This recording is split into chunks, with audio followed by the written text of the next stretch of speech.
Even as we celebrate the end of war, we cannot forget the plight of the IDP community whose suffering still continues. The tumultuous climax of the war has resulted in a huge exodus of refugees in IDP camps within the past few months. The needs of these thousands displaced, settled in temporary shelters in Vaunia, must be addressed without delay. Here is what the government has planned for these displaced people in the north. On the 17th of May 2009, the military announced that all civilians trapped in the Vanni had been rescued by government forces, bringing an end to what they called the largest hostage rescue mission in the world. Although the number of people remaining in the no-fire zone had been contested, the UN High Commissioner for Refugees say that an estimated 65,000 people crossed over to the government-controlled areas that week.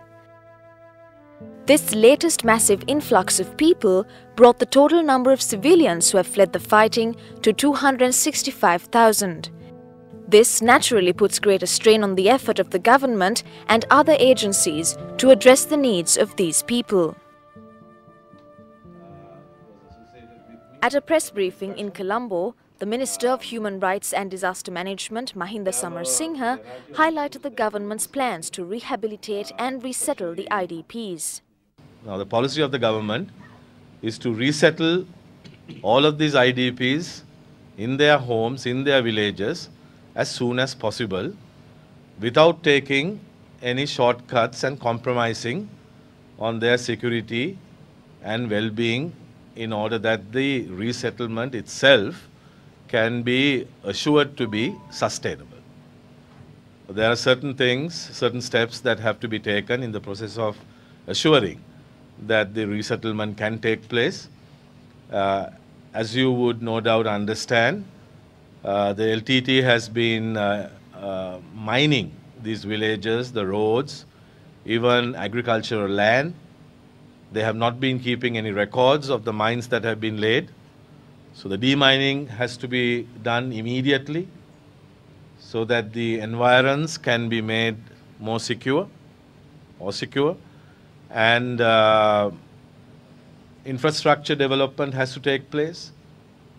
A lot of the roads, a lot of the other infrastructure services have been neglected very badly, damaged very badly as a result of the conflict. So conducive environment has to be created. Along with that, of course, there are many other challenges that we as a government would have to face in making the resettlement comprehensively sustainable. Livelihood issues have to be addressed. That's very important.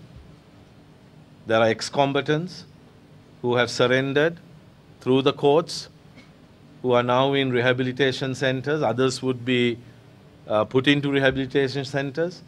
They would be rehabilitated and reintegrated into society. And along with that, they must be given an income earning capacity, so that once again that reintegration is successful and sustainable. Professor Rajiv Vijay Singha of the Secretariat for Coordinating the Peace Process also pointed out the government's interest in putting in place a political settlement. I think one of the most important consequences of this is the space it opens up for democratic Tamil forces.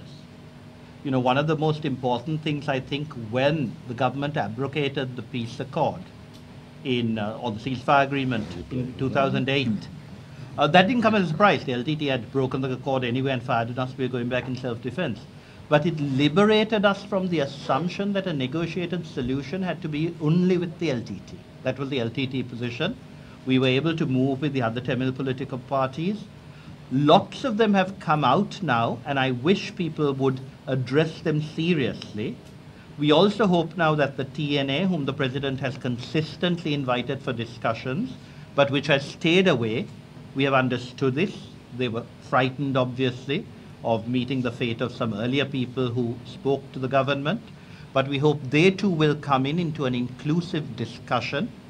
And the whole process, as the Minister said, needs empowerment, economic empowerment, social empowerment, but also political discussion, which can now be free and fair. Meanwhile, the main opposition party, the UNP, while congratulating the government for defeating terrorism in the country, called for a lasting solution to build the nation by winning the hearts and minds of the people. War is one part of the fight. Getting rid of terrorism was why you needed the war. Now, the government has to heal the hearts and minds of people, the citizens of this country, be they Sinhalese, Tamils, Muslims, Burghers, Malays, all. So now the government will have to move in that direction to ensure that everybody, all citizens in this country can live peacefully and with dignity and with economic and social freedom. And we believe that the UNP can be supportive at any time to make this country's economy perhaps the strongest in Asia.